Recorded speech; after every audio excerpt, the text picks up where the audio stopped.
you asked how did I know that feeling about like like knowing that I'm gonna do well this event.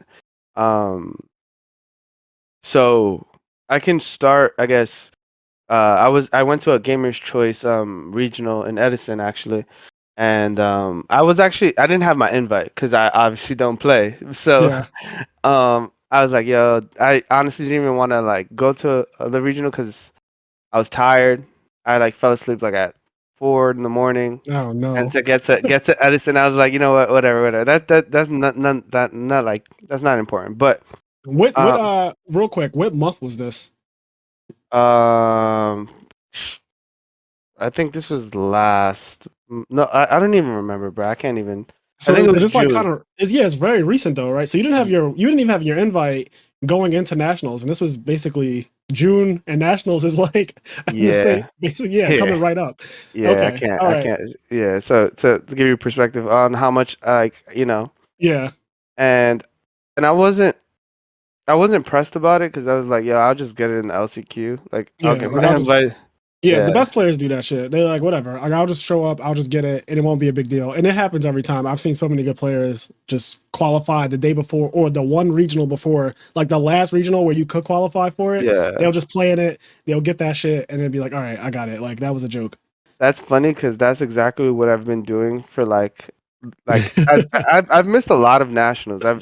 I just didn't go, Yeah, but every nationals I've went to outside of like the one I won, I would just go the last regional and just top it, and then it is what it is. yeah, But so this one, whatever, I feel comfortable with Sorso. I think it was a great contender. I understood the meta. Like everyone was on this punk adventure deck or whatever, and I felt it was very linear. Um, every and that or Scythe. Like everyone had like a deck that right. scythes you or whatever. Um, but realistically, I knew that no one had an answer to mine. And Still, which is crazy to me because that keeps doing well. It won a YCS before nationals. Yeah, so it's like there's this card in the meta that people are just neglecting, and it's not anyone's fault except the people who are building these decks. Like it's like you decided what you entered with. You know what I mean? Like Yes. no one made that choice for you, and if you know that your deck is weak to this card, then fix it, solve it. You know what I mean? My friend Dave says just it's mine isn't a problem. You just play MST. It's like MST. It's a simple solve. Yeah, like it's but it's and then the like you know what I mean. Like the one of the Yeah. basic cards of Yu-Gi-Oh handles it. You know. Yes. One of the oldest. Yeah. So but no. But that being said, it was a theory. I was like, people can't handle that. They can't handle rivalry like these floodgates, and Sorso could play it very aggressively and defensively so, similar to Striker. So I was like, you know what? I'm just gonna play these instead of like hand traps as my 12 like defensive cards that Sorso can possibly play. So then I went to the regional. I went undefeated, but and like the it was kind of like I didn't feel pressure in any game. Like the deck. The one thing I wanted to do was play faster. Like I wanted my opponent to play Uh faster. I wanted my opponent to play faster. I wanted to play faster myself. So I was like, you know what? That's where I'm lacking. So then I got on Dueling Book and started grinding. So that way I don't have to think as much.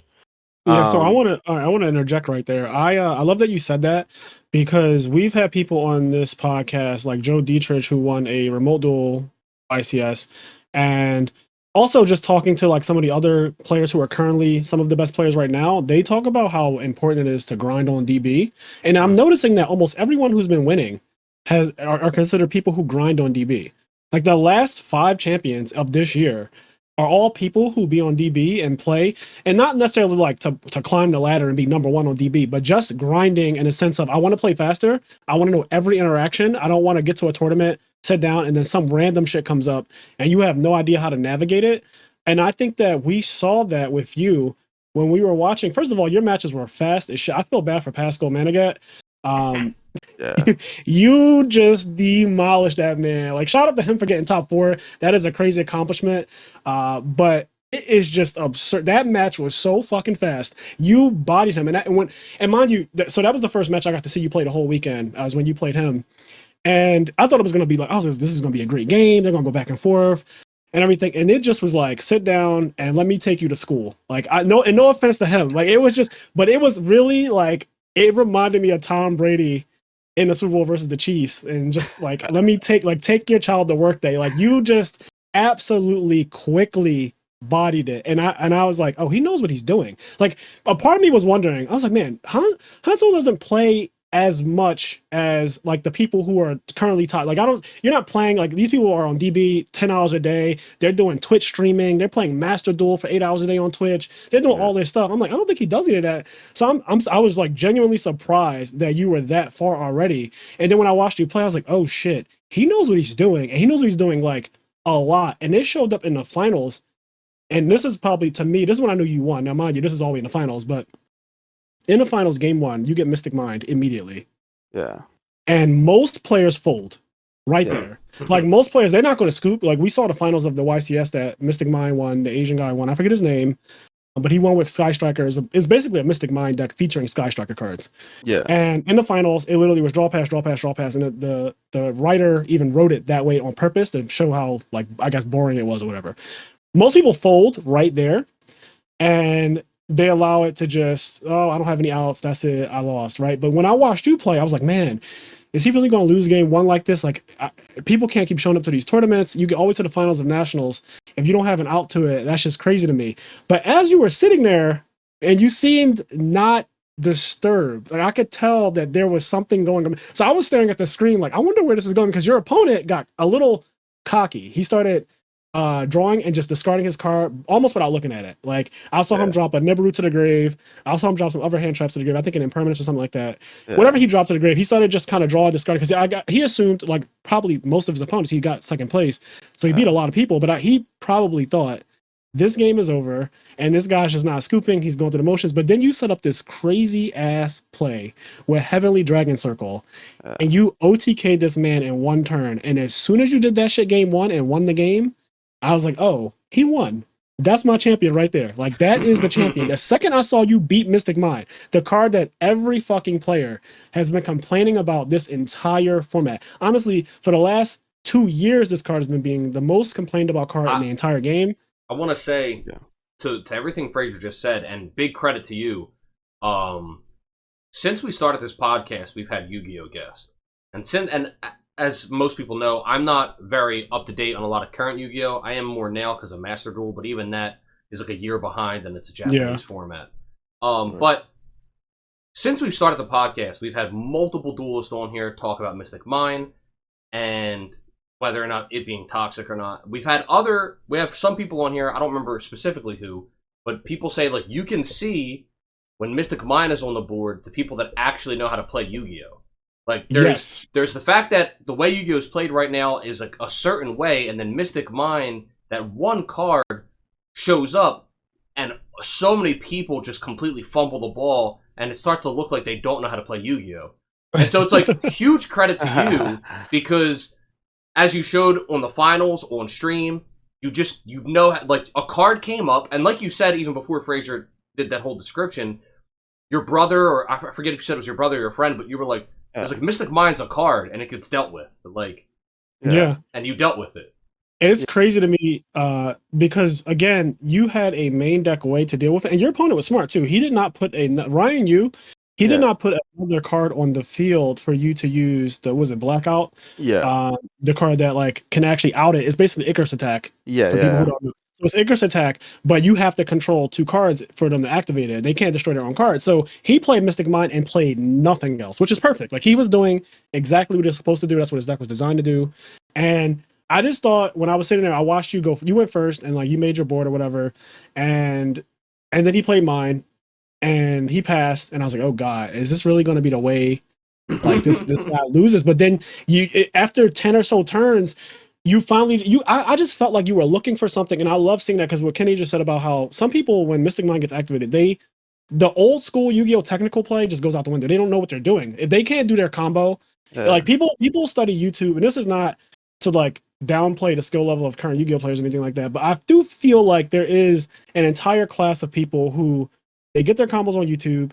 They know how to do these crazy elaborate combos, but if the game goes longer than 1 or 2 turns, they have no fucking idea how to navigate that situation. Like, what happens if your game doesn't end on turn 2? Like, do you know how to actually play the game past turn 2? Like, what do you do with your resources? And I watch people fumble the ball so much. Go ahead. It's funny because so when someone looks at the deck list or like looks at the list in general, they think that this list is like for going second or something, or like, but the thing is that realistically, to I agree with you that people don't know what to do in these convoluted like game states, like these very strange, like once you put someone in a position where they haven't played in this awkward game state, they're just gonna they fuck up, and but that being said, I can just go back to like me playing faster and having my opponent play at a reasonable place. When Mystic Mind's on the board and I have a Shisha with a set circle, like a circle being I forgot what samurai card is, like tribute, search a worm, or search a samurai. But basically that's what circle does. It's like tribute, you tribute a worm and search a worm, right? Yep. What ends up happening is Shisha can negate one monster. Now you're under mine, and I tribute. Now because you have a monster, I negated it. I tribute my guy. Now I search a worm.